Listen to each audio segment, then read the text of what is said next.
नमस्ते दोस्तों। आज मैं आपको एसआई और सीआई के सवाल कराऊंगा। ज़्यादा पुराने सवाल नहीं है, ये सवाल एसएससी एमटीएस 2019 में पूछा गया था। प्रश्न क्या है, यदि किसी धनराशि पर 5% प्रति वर्ष की दर से 2 वर्षों के साधारण ब्याज और चक्रवृद्धि ब्याज में 135 रुपये का अंतर है तो वह राशि क्या है। कितने साल का लिए है? 2 साल का सवाल है ये अंतर वाला। तो 2 साल का हो या 3 साल का हो, मैंने पहले भी इसके ऊपर वीडियो बनाए हैं। अगर आपने नहीं देखे हैं तो आप सर्च करके देख लेना। देखो 2 साल के लिए है तो 2 साल के लिए मैं अंतर वाला बता रहा हूं। 2 साल के लिए अंतर निकालना है, डिफरेंस निकालना है, तो डी बराबर पी आर का स्क्वायर बटे में 100 का स्क्वायर। डिफरेंस हमको पहले से दिया है 125 रुपया।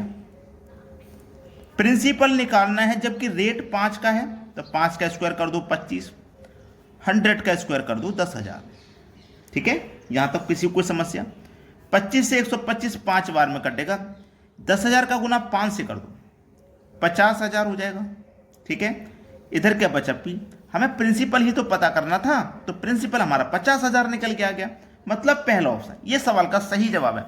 कितने बच्चे हैं जिनको वीडियो पसंद आया है? सभी बच्चे लाइक कर दें। अब देखते हैं अगला सवाल। अगला सवाल है, एक निश्चित राशि पर 2 वर्षों के लिए 9% प्रति वर्ष की दर से साधारण ब्याज और चक्रवृद्धि ब्याज के बीच का अंतर 162 है। मूलधन क्या है? यह भी सवाल 2 वर्ष के लिए है, तो 2 वर्ष के लिए मैं फिर से बता रहा हूं। डिफरेंस बराबर पी आर का स्क्वायर बटे में 100 का स्क्वायर। इस बार हमारे पास डिफरेंस है कितना? 162 का, तो हम ये 162 लिख लेंगे। प्रिंसिपल निकालना है, रेट है 9 का, तो 9 का स्क्वायर कर दो 81 बटे में 100 का स्क्वायर मतलब 10,000। ठीक है, अब चलिए 81 से 162 2 बार में कटेगा और 10,000 का गुना 2 से कर दो तो ये हो जाएगा 20,000। इधर क्या बचा? पी फॉर प्रिंसिपल, तो प्रिंसिपल कितना निकल के आ गया? 20,000, और 20,000 मिलेगा सी ऑप्शन में। सवाल का आंसर आ गया एसएससी सीएचएसएल 2023 में पूछा गया सवाल। अब देखते हैं अगला प्रश्न। अगला सवाल है, 2 वर्ष के लिए प्रति समान ब्याज दर पर 80,000 रुपये पर चक्रवृद्धि ब्याज और साधारण ब्याज के बीच का अंतर 98 रुपये है, तो प्रति वर्ष ब्याज की दर क्या है? इस बार दर पूछी है। बहुत बच्चे हैं जो दर निकाल नहीं सकते, जिनको पता नहीं है तरीका, आज सीख लीजिए। दर निकालना है, ठीक है, दर निकालना है। तो मैं आपको जो तरीका बताया था अभी डिफरेंस निकालने वाला, उससे लगाइए। डिफरेंस बराबर पी आर का स्क्वायर बटे में 100 का स्क्वायर। ठीक है, ये तरीका मैंने अभी बताया था, जिसमें कि डिफरेंस हमारा 98 रुपये का। ठीक है, प्रिंसिपल हमारा 80,000 है। रेट हमारे पास नहीं पता, आर का स्क्वायर नहीं पता, और बटे में क्या है हमारे पास? 100 का स्क्वायर, यानी कि 10,000। तो 1 2 3 4, 1 2 3 4 जीरो से 4 जीरो हमारे कट चुके हैं। ठीक है, 4 जीरो से 4 जीरो कट गए।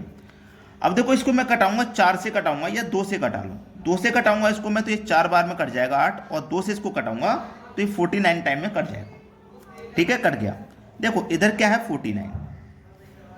अगर मैं इस 4 को इधर लेके आऊंगा तो इसके बटे में 4 आ जाएगा।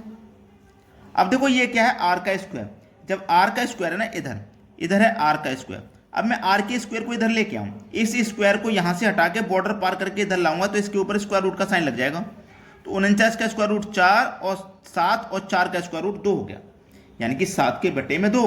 अब 2 से 7 को भाग करिए तो 3.5 आ जाएगा, 3.5 आ जाएगा। 3 से 1 बटे 2, तो आपका जो रेट है ना वो 3.5% का है। 3.5% का मतलब पहला ऑप्शन में सही जवाब। चलिए अब देखते हैं अगला प्रश्न। अगला प्रश्न है, यदि एक निश्चित राशि पर 10% प्रति वर्ष की दर से 3 वर्षों के लिए साधारण ब्याज और चक्रवृद्धि ब्याज के बीच का अंतर 310 रुपये के बराबर है तो वह राशि क्या है? एसएससी सीएचएसएल 2023 का सवाल। बहुत अच्छा। चलिए हमें वही लगाना है, डिफरेंस बराबर पी आर का स्क्वायर बटे में 100 का स्क्वायर। लेकिन आप कहेंगे सर सवाल तो 3 साल के लिए है, ये तो 2 साल के लिए बताया था। जब 3 साल के लिए सवाल रहेगा तो ये 2 साल वाला लगेगा, इसमें थोड़ा सा और लगेगा, गुने में 300 प्लस आर बट्टे 100 इतना और लगता है। अब ये 3 साल के लिए बन गया। डिफरेंस दिया गया है 310 का। प्रिंसिपल निकालना है, रेट है 10 का तो 10 का स्क्वायर 100, 100 का स्क्वायर 10,000। 300 में जोड़ दो, रेट 10 का रेट है, 300 में 10 जोड़ दो तो 310 बटे में 100। 100 से ये 100 कट गया, एक जीरो से एक जीरो हमने यहां कटा दिया, 31 से 31 कट गया एक बार में, एक ये जीरो। अब ये क्या है 1000, 1000 का गुना कर दो 10 से तो 10,000। अब ये किस ऑप्शन में मिलेगा? डी ऑप्शन मिलेगा। डी ऑप्शन सवाल का बिल्कुल करेक्ट आंसर है। अब देखते हैं अगला प्रश्न। अगला प्रश्न है, यदि किसी धनराशि पर 3 वर्ष के लिए 4% प्रति वर्ष की दर से चक्रवृद्धि ब्याज और साधारण ब्याज के बीच का अंतर 76 रुपये है तो वह राशि क्या है? चलिए अब इस सवाल को आप मुझे करके बताओगे कमेंट में कि इस सवाल का जो सही जवाब है वो क्या है, क्योंकि मैंने आपको 2 वर्ष का निकालना, 3 वर्ष का निकालना दोनों सिखा दिए हैं। तो आप सभी बच्चे मुझे कमेंट में इस प्रश्न का आंसर बताएंगे। वीडियो को सभी बच्चे लाइक और शेयर करेंगे। ठीक है दोस्तों, धन्यवाद।